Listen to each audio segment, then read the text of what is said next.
3일 수요일 말씀으로 시작하는 아침입니다. 기도하시겠습니다. 하나님 감사합니다. 우리가 오늘도 주님 앞에서 내 죄를 진심으로 회개하고 주님께서 깨끗하게 씻겨주신 그 모든 은혜로 오늘도 살게 하여 주시옵소서. 감사드리옵고 예수님의 이름으로 기도드립니다. 아멘. 자, 우리 오늘 같이 나누실 말씀은 창세기 38장 20절로부터 30절까지입니다. 창세기 38장 20절로부터 30절입니다.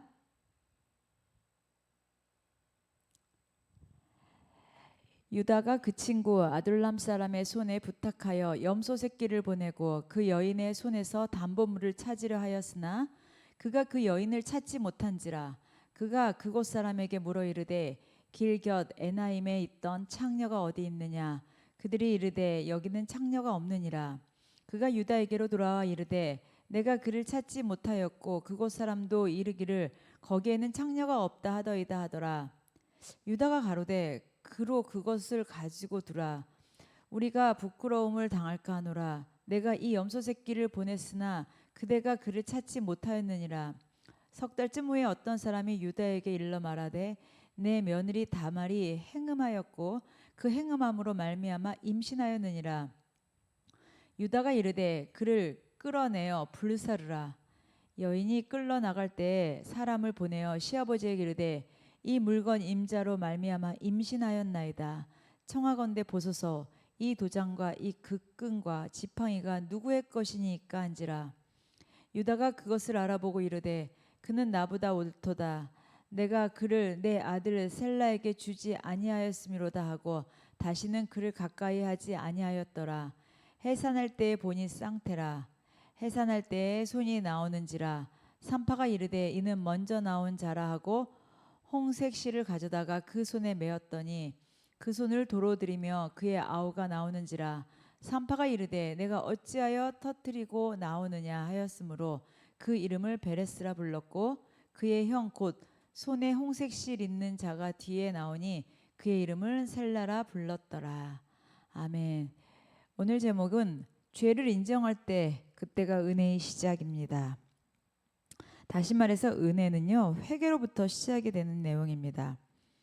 자, 오늘 유다가 다말에게 자기의 담보물을 맡겼잖아요. 세 가지를 맡겼는데 뭡니까? 첫 번째는 도장, 두 번째는 끈, 세 번째는 지팡입니다.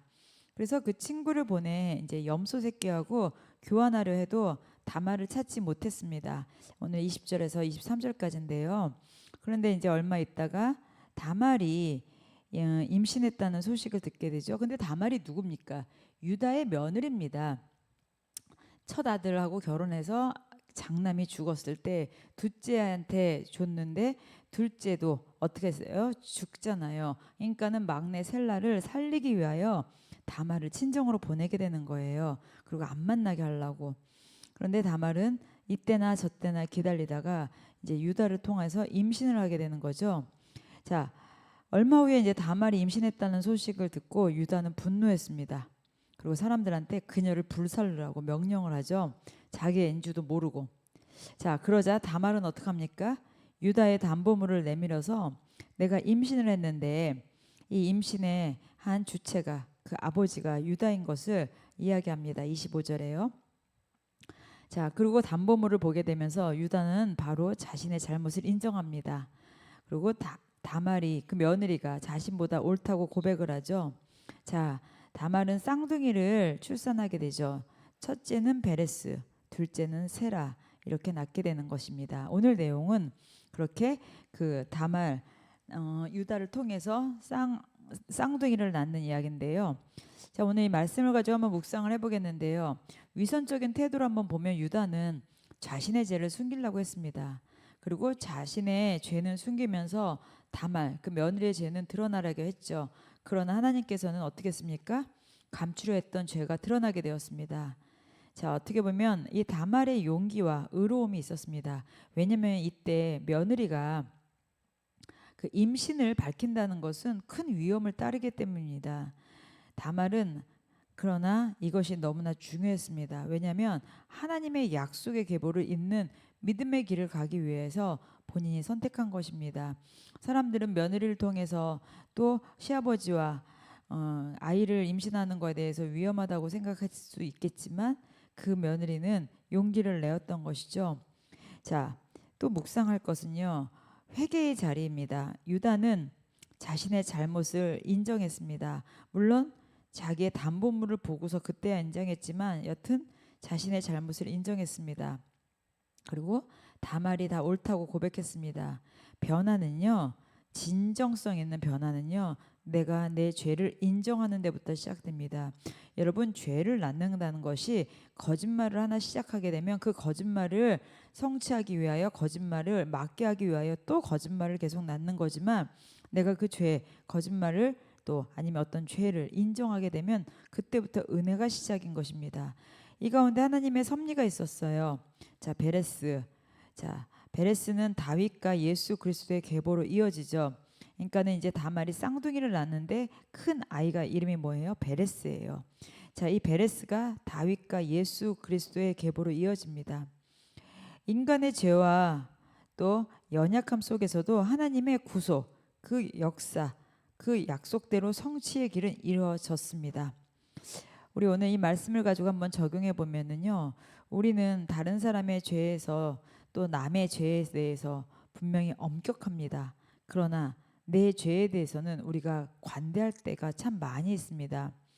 우리가 남의 거에 대해서는 엄격한데 내 거에 대해서는 참 관대하는 경우 내 자신을 보면서도 종종 있지 않습니까? 또 때로는 부끄럽고 감추고 싶은 죄를 우리가 하나님 앞에 정직하고 또 내가 그렇다라고 인정하는 그런 용기가 여러분들은 있으십니까? 또 나의 연약함 속에서도 하나님의 섭리가 이루어지는 믿음을 우리가 갖고 있습니까? 가정과 내가 있는 또 공동체, 사회, 직장, 그 어디 있든지 그 공동체 안에서 하나님이 원하시는 내가 믿음의 계보, 믿음의 약속, 그 믿음의 성취를 위해서 나는 어떤 선택을 하고 있습니까? 우리가 오늘 이 말씀을 생각하면서 내가 정말 하나님 앞에 너무나 부끄럽지만 그것을 고백하고 회개하고 그렇게 바로 다시 나가는 것이 은혜의 첫 시작이 될 줄 믿습니다. 죄를 인정한다는 것, 그것이 바로 은혜의 시작입니다. 오늘도 여러분 삶 속에서 내가 죄의 위선으로 사는 것이 아니라 회개할 용기를 갖고 당당하게 나가시기를 예수님의 이름으로 축복합니다. 기도하시겠습니다. 하나님 아버지 감사합니다. 내 안에 너무나 숨겨진 죄의 위선들 이제는 다 드러내고 회개하겠습니다. 내가 다말처럼 믿음의 길을 택했을 때 뒤도 돌아보지 않고 주님만 바라보게 하여 주시옵소서. 유다처럼 자신의 잘못을 인정하는 겸손한 믿음을 주시옵소서. 나의 연약함 속에서도 주님의 역사하심을 기대하며 감사드리옵고 예수님의 이름으로 기도드립니다. 아멘. 오늘도 주 안에서 또 은혜로 멋진 하루 되시기를 예수님의 이름으로 축복합니다. 기도하시겠습니다.